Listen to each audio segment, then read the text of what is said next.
In the spring of 1945, when the thunder of artillery finally began to fade and the once proud German capital lay in ruins,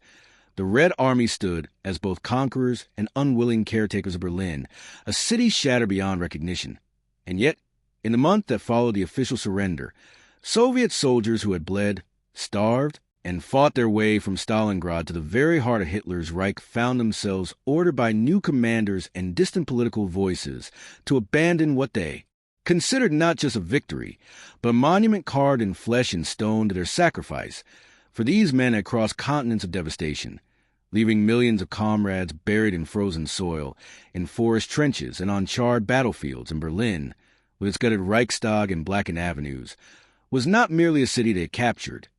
It was a living proof that their suffering had not been in vain. So when orders came that the Red Army garrisons would gradually withdraw, handing over sectors to emerging Allied authorities and later to the very Germans whose banners had once sought their extermination,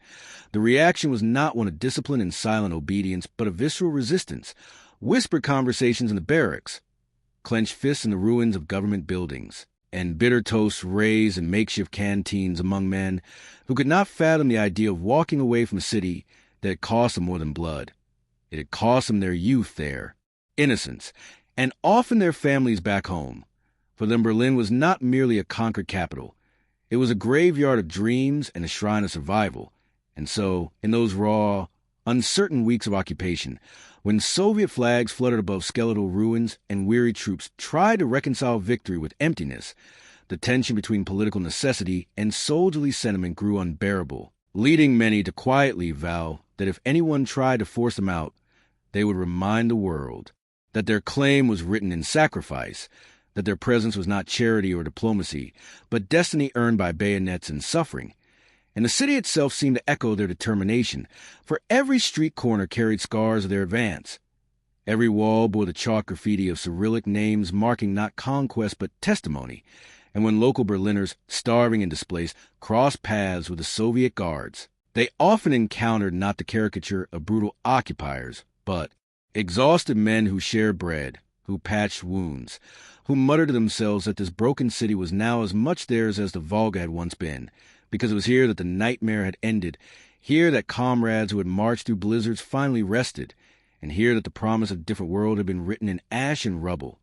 So as the weeks unfolded, and rumors spread of high-ranking Allied officials insisting on new boundaries, new lines, new zones of control, the ordinary Soviet soldier looked around at the burned-out buildings, at the makeshift graves beneath the Brandenburg Gate, at the shattered bridges over the Spree, and asked one simple question: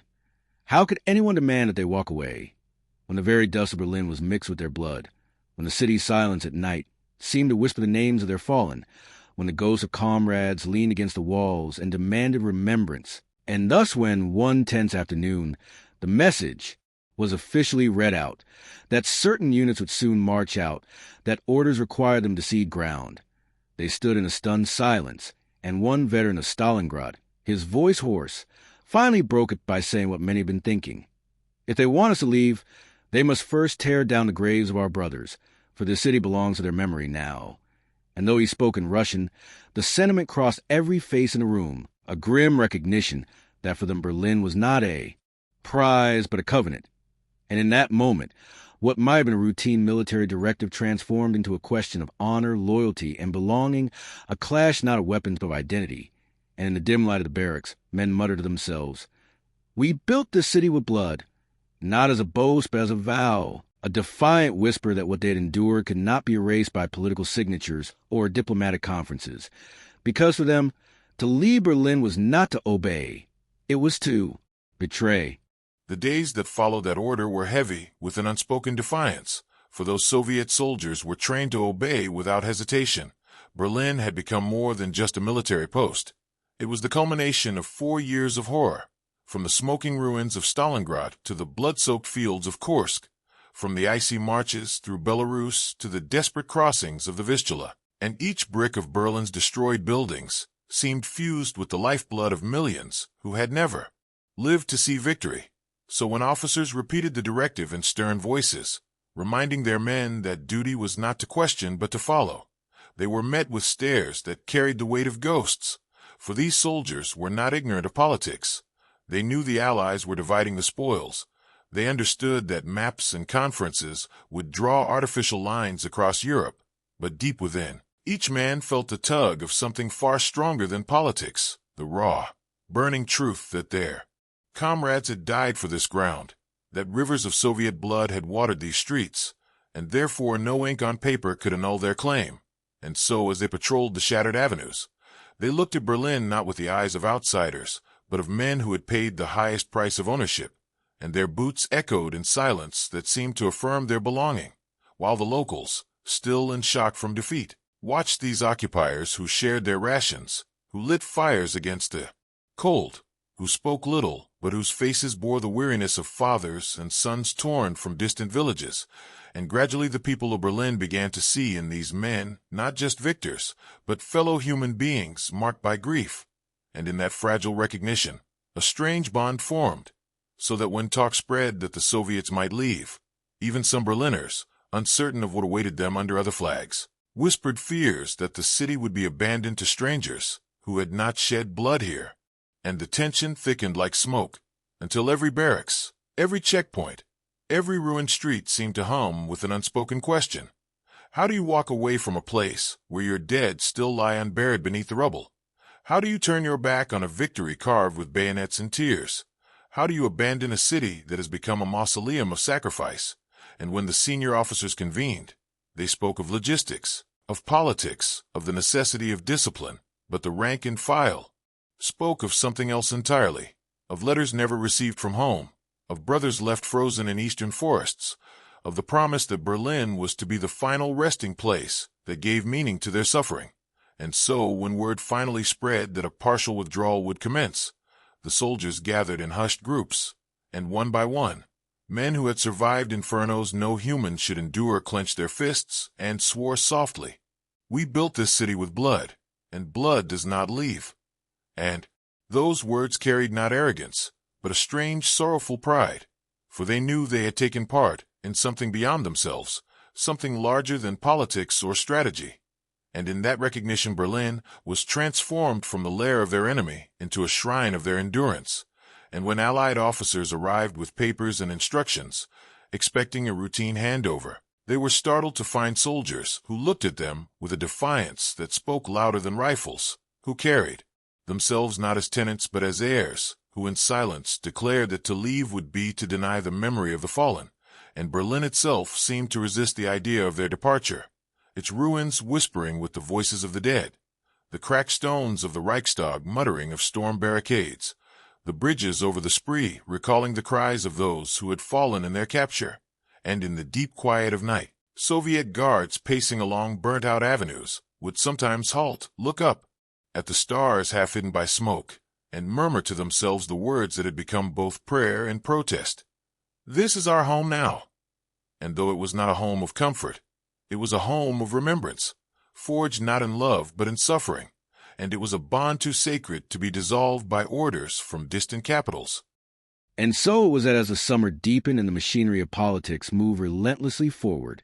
the men of the Red Army who still occupied the ruins of Berlin carried within them a storm that no general's order could quell. For though trains rumbled westward carrying supplies and new boundaries were marked on maps with confident strokes, in the hearts of those soldiers the city remained inseparable from their identity, a crucible where their youth had burned away and where their victory had been etched in agony.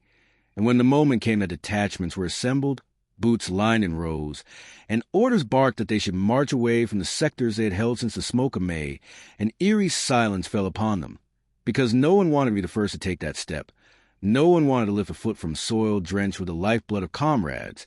and in that silence the weight of memory pressed down until one officer, hardened by years of fire, spoke in a voice that cracked with fury and grief. "They tell us to go, but our brothers are still here, and if we leave, who will stand for them?" And in that moment the men understood what had always been true, that Berlin was no longer an enemy capital but a monument to their suffering, that to abandon it was to abandon themselves. And though discipline demanded obedience, hearts demanded defiance. And so whispers turned to oaths, and oaths turned to declarations, until the barracks walls trembled with the words, "We built the city with blood, and no command can erase that, And outside, amid the ruins, Berliners themselves listened with uneasy awe, for they had seen these soldiers share their rations and guard their streets, and though they had once feared them as conquerors, they now realized that in some strange, tragic way the city belonged to them as well, that the scars on their faces mirrored the scars on the buildings, that their weary eyes reflected the same despair and fragile hope that haunted the German survivors. And when Allied representatives came again, with clipped accents and polished uniforms, demanding signatures and schedules,